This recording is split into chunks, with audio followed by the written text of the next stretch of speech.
अब बात करते हैं लास्ट राशि, 12 नंबर की राशि स्पाइसेस, मीन राशि। इससे पहले वाली वीडियो में हमने जाना था कुंभ राशि के बारे में। मीन राशि जो होती है वो द्वि स्वभाव की राशि होती है और इसका जो तत्व होता है वो जल तत्व होता है।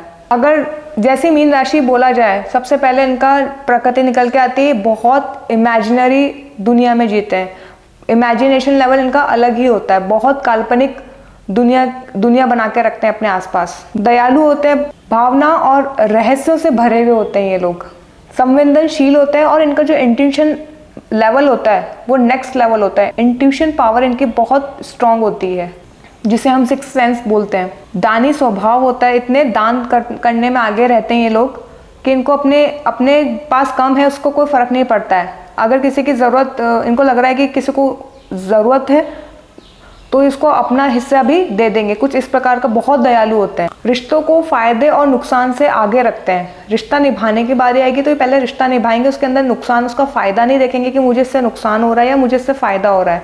जहाँ बात रिश्ते के आ गई वहाँ रिश्ता निभाएंगे पहले। सभी राशियों में से अगर देखा जाए तो जो मीन राशि वाले होते हैं वो करुणा, दया, इन सब से इतने भरे हुए होते हैं कि इससे ज़्यादा दया और करुणा और किसी राशि में नहीं होती। आध्यात्मिक किस्म के होते हैं, क्रिएटिव होते हैं, मल्टीपल चीज़ें इनके साथ होती हैं, आध्यात्मिक, क्रिएटिव और आर्टिस्टिक। दूसरों के दर्द को महसूस करने की इनके अंदर अपार शक्ति होती है। और बात करी जाए बलिदान की तो सबसे आगे ये रहते हैं, दूसरों के लिए अपना जीवन भी बलिदान कर देंगे। बहुत शांत स्वभाव के होते हैं, ज़्यादातर मौन ही रहते हैं, रहस्यों से भरे हुए होते हैं। जितनी भी जल तत्व राशियाँ आप देखोगे वो बहुत गहराई से, मैंने बताया था कि बहुत डीप में जाके सोचती है, बहुत गहराई वाले रिश्ते निभाती है, बहुत गहराई से उनके अंदर उनकी जो भावना होती है बहुत गहराई तक होती है। तो मैंने आपको ये चीज़ बताई थी जब हम तत्व और उनके राशियों के स्वभाव पढ़ रहे थे।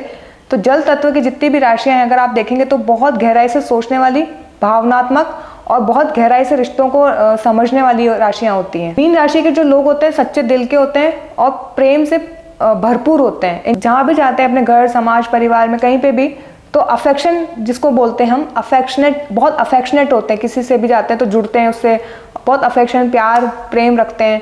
अगर मोटा मोटा समझा जाए तो आप इसको ऐसे समझ सकते हैं जैसे एक माँ में करुणा, दया, प्यार और संवेदनाएं, भावनाएं, ये सब का जो एक मिश्रण होता है वो कुछ इसी प्रकार का मीन राशि वाले जातकों में होता है। बात करें जाए इनके अवगुण की, अब इतनी सारी अच्छी बातें हैं लेकिन अवगुण में आता है कि इनका जो स्वभाव होता है वो अस्थिर स्वभाव होता है, क्योंकि द्वै स्वभाव की राशि है। तो कभी इसके साथ भी अच्छा, उसके साथ भी अच्छा, कुछ इस प्रकार का इनका बिहेवियर होता है। इनसे कभी भी आप डिसीजन नहीं करवा सकते हो। अगर इनको डिसीजन लेने के लिए बोला जाए ये नहीं कर सकते, क्योंकि बहुत ही इमोशनल होते हैं, जीवन की वास्तविकता से बहुत दूर होते हैं, काल्पनिक दुनिया बना के रहते हैं। इनको लगता है कि जो इन्होंने काल्पनिक दुनिया बना रखी है उसी हिसाब से दुनिया चल रही है। ऐसे ही होता है, सब अच्छे होते हैं, सब भले लोग होते हैं, सबके मन में दया होती है, सबके मन में करुणा होती है, जबकि ऐसा नहीं होता है। हर कोई इंसान इनके जैसा इतना ज़्यादा डीप में इमोशनल सोचने वाला नहीं होता। बहुत ज़्यादा सेक्रीफाइस का नेचर होता है। अपने पास कम है कि नहीं, अपने पास है या नहीं है, कम है, ज़्यादा है, कोई फ़र्क नहीं पड़ता है। अगर अगले को ज़रूरत दिख रही है, अगले की नीड दिख रही है, अगला परेशान दिख रहा है तो ये अपना निकाल के भी दे देंगे। उसको जज नहीं करेंगे कि वास्तव में उसको नीड है कि या नहीं है, जितना होगा उतना दे देंगे। उससे क्या होता है कि जब इनको बाद में कुछ लोग हर्ट करते हैं तब इनको रियलाइज़ होता है कि मैंने उसके लिए इतना किया, मेरे पास नहीं था तो भी मैंने दे दिया और फिर उसने मेरे को नहीं समझा। तो वो ऐसे ही होता है कि ये निर्णय नहीं ले पाते हैं कि मुझे उसकी हेल्प वाकई में करनी चाहिए कि नहीं करनी चाहिए, पहले मैं थोड़ा सा उसको जज कर लूँ या पहले थोड़ा सा मैं उसको परख लूँ। ऐसा इनका नेचर नहीं होता है। अगर किसी को भी ऐसी हालत में देखते हैं जहाँ पे बेचारा भूखा है, प्यासा है, नीडी है, कुछ इस तरीके की, तो ये अपना निकाल के देने को तैयार हो जाते हैं। कॉन्फिडेंस इनका लो होता है, क्योंकि लोगों से इतनी बार धोखा मिलता है ना, तो इनका कॉन्फिडेंस कहीं ना कहीं उससे अफेक्ट होके कम होना शुरू हो जाता है। तो कॉन्फिडेंस बढ़ाने के लिए इनको लोगों को परखना सीखना चाहिए कि वाकई में किसी की नीड है या नहीं है और कितनी नीड है और आप उसकी हेल्प किस लेवल तक जाके कर सकते हो।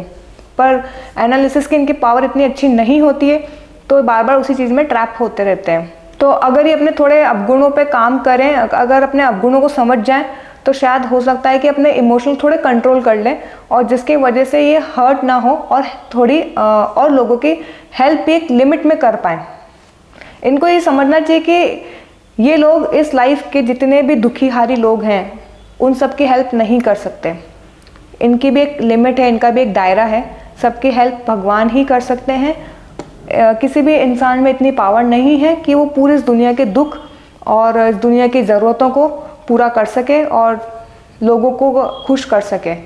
तो ये चीज़ इनको थोड़ी समझनी चाहिए।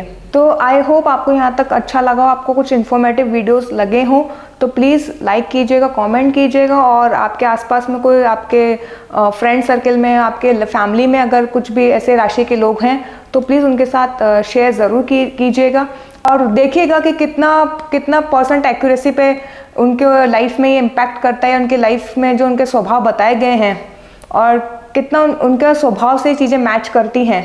और मिलते हैं फिर किसी एक नए वीडियो में। तो जय श्री कृष्णा।